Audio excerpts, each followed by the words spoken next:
Alright, I'm going to try to make some sense out of water. As it relates to syncretism, astrology, science, reality, and all the rest, water seems to be taken very much for granted, although so little is understood about it. Water expands when everything else contracts, and water contracts when everything else expands as far as temperature exposure goes. There's just a lot of really interesting qualities to water that we just take for granted. I have grown to appreciate the holy books in a different way than I ever have before. I do not take them literally like most people were brought up, taught to do. I have a whole separate perspective on them. That said, there is some literalness within the text, it seems. A lot of it, actually. Gosh, have we been sidetracked by illusions. But let's get back to the first page of the Bible, separating the waters from the waters. And you could say, okay, get away from your Bible craziness. But go to YouTube and look up a video about Mike DeGruy. I think it's DeGruys is his name, or anyway. Mike DeGruy's Lake at the Bottom of the Ocean. That's just science. So this doesn't have anything to do with silly belief systems. But he's like a cinematographer for like BBC, Nature, Science, something or other. And he was in one of those submarine boats that explores the bottom of the ocean, and they found essentially a lake at the bottom of the ocean. It had its own waves, and they tried to sink their submarine into it, and they couldn't because it was so dense. He assumed it was super, salinated, it was full of salt, and that created the density that was an assumption of his. I don't know what was the situation there, but there's other videos on that concept of a lake at the bottom of the ocean. There seems to be another layer of water underneath us that's of a different viscosity, as it were. So, that said, I really think you should check out that video and then think about God separated the waters and start thinking about what's going on above us, too. That said, let's talk about water. Water is H2O, hydrogen and oxygen. Hydro is water, hydrate, fire hydrant, and then gen is generate. This is a hydrogen generator, and ox. So it's oxygen, hydrogen and oxygen. Ox is always going to be the bull, and it's always going to be Torus. Either Torus in astrology or Torus the field. It's all a phonetic symbol for the same thing. And while we're on symbol, same bull.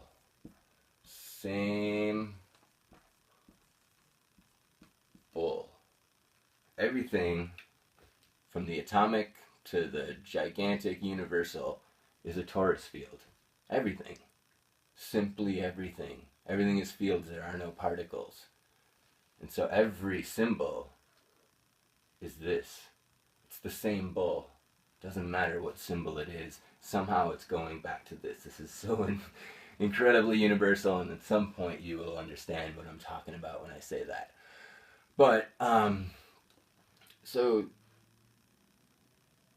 with,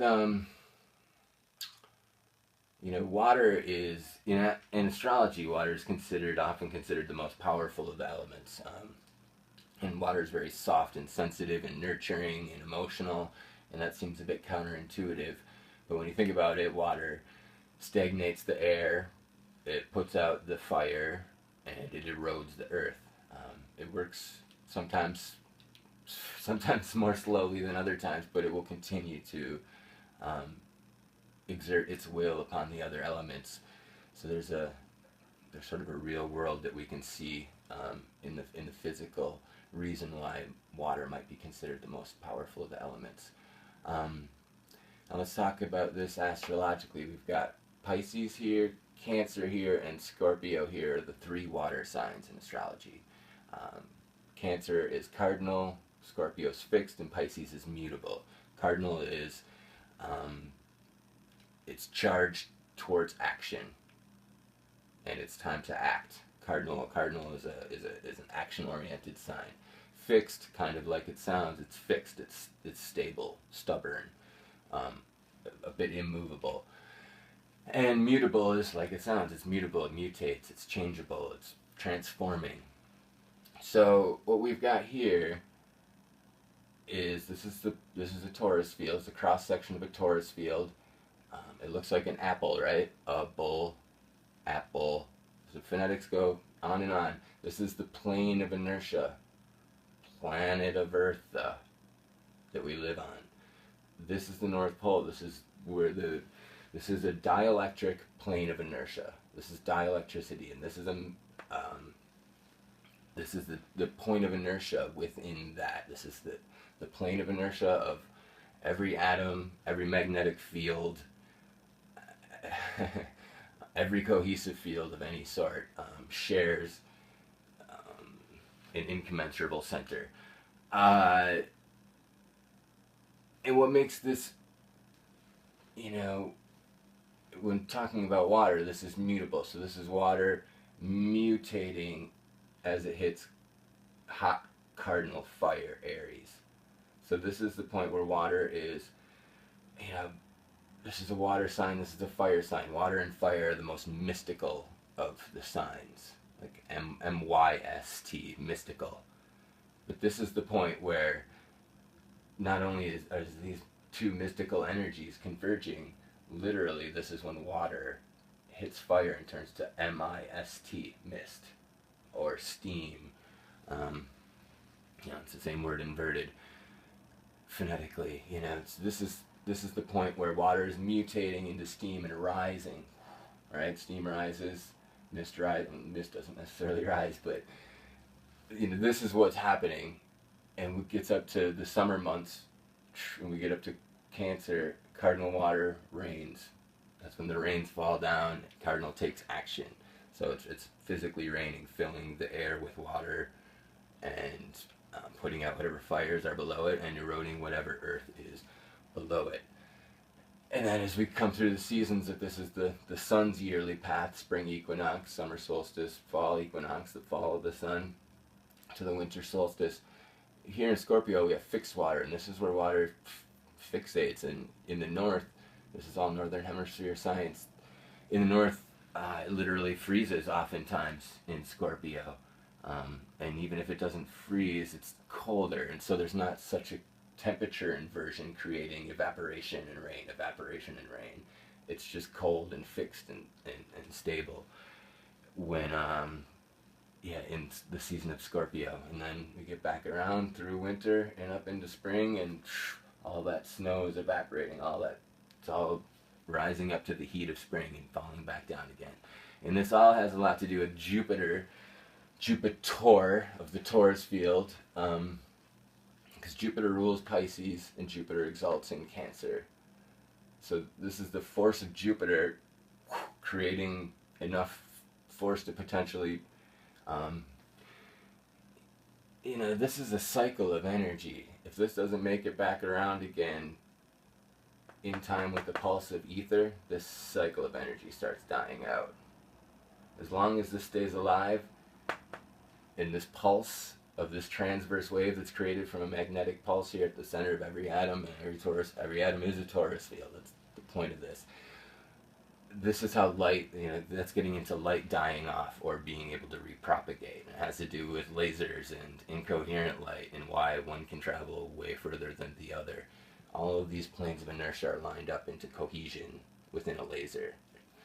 The fields aren't creating interference with each other and causing each of these pulses to fall out of phase. That's why light can't travel forever, or at least incoherent light that we use, from the sun is incoherent light. It doesn't go forever. It's not 93 million miles away. It doesn't make any sense. That said, let's look at these. Here's the Pisces glyph. This is the Pisces glyph. Do you see that anywhere on here?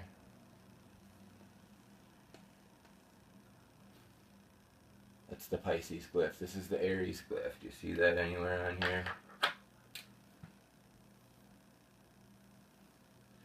Do you think this stuff's universal? Do you think I just made it all up? All of these glyphs, all of this symbolism, this is a symbol. It's all the same bull. So yeah, I have some more videos coming out, one specifically on Jupiter and Saturn, which is very much kind of connected with, this is Capricorn right here, opposite Cancer. And yeah, I hope you check out the next video and understand how this is a horn. These are horns. This is the hyperboloid shape, and this is the torus shape. The hyperboloid is the inverse counter space of the torus. And everything seems to be torus field, and everything seems to be a separation of the waters on every possible scale. Anyway, I hope you enjoyed that. Yeah, there's more to come, and I hope you stick with me. Thanks for watching. Peace.